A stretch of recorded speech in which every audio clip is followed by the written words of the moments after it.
contexte historique élargi cette nouvelle manière de penser le changement social à partir des innovations sociales, mais qui présente effectivement des liens avec des thématiques classiques que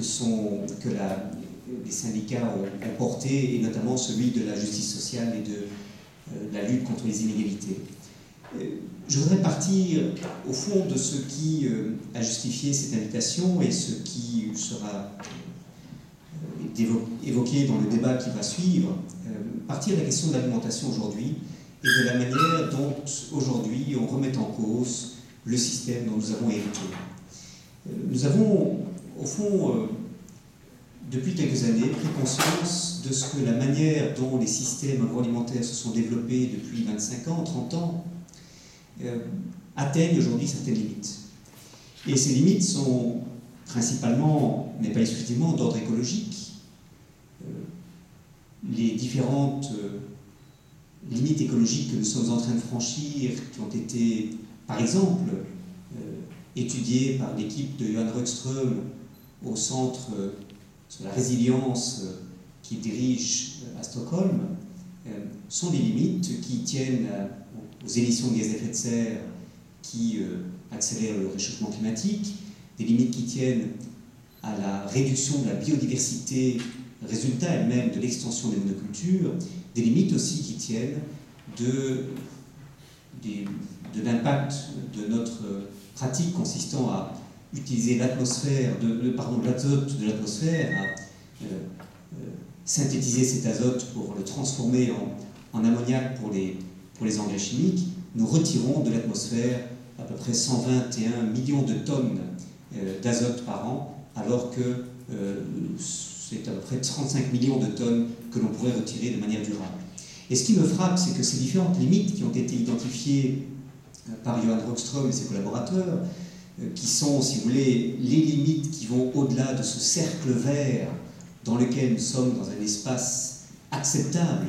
de durabilité, sont des limites qui, toutes les trois, sont liées au développement de l'agriculture moderne, l'agriculture industrielle, l'agriculture qui repose sur l'utilisation d'énergie fossile et qui amène à ces pertes de biodiversité.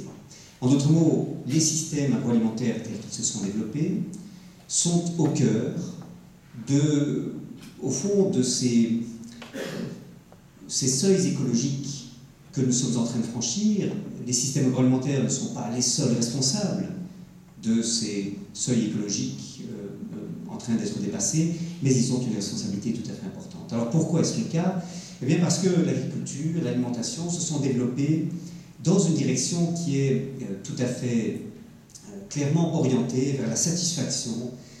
des attentes supposées du consommateur,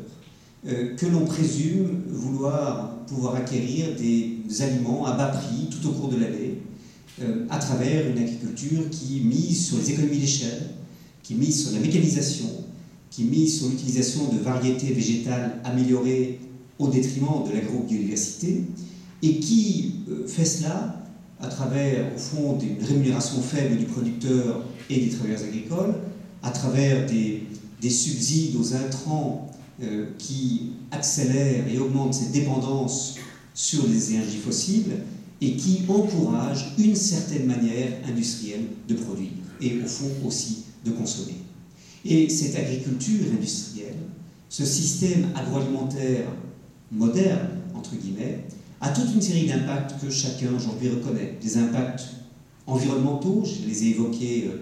rapidement en parlant de ces travaux de Johan Rockström, mais des impacts aussi sociaux et de santé publique. Impacts sociaux, nous voyons quotidiennement disparaître les plus petites exploitations agricoles, les exploitations familiales, qui ne sont pas outillées pour faire face à cette économie agroalimentaire low cost qui nous est proposée.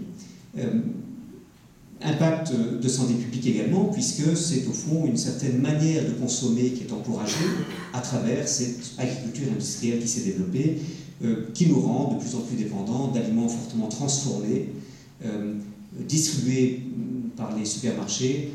à travers des chaînes d'approvisionnement qui sont de plus en plus longues et d'ailleurs, pour cette raison-là aussi, de plus en plus énergivores. Alors, la crise des systèmes agroalimentaires est une crise qui traverse par conséquent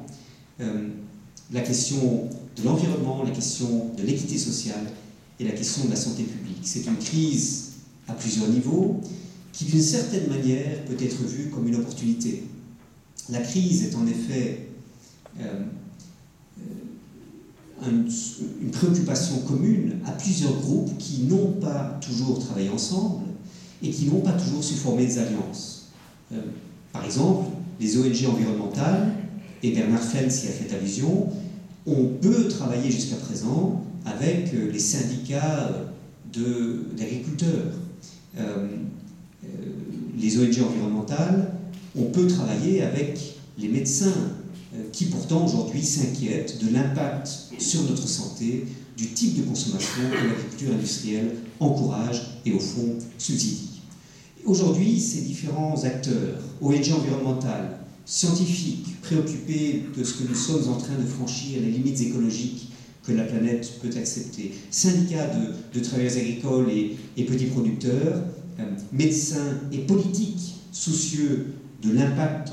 en termes de coûts pour la santé publique de nos manières de nous alimenter, ces différents acteurs forment alliance et cherchent à définir le chemin de la transition.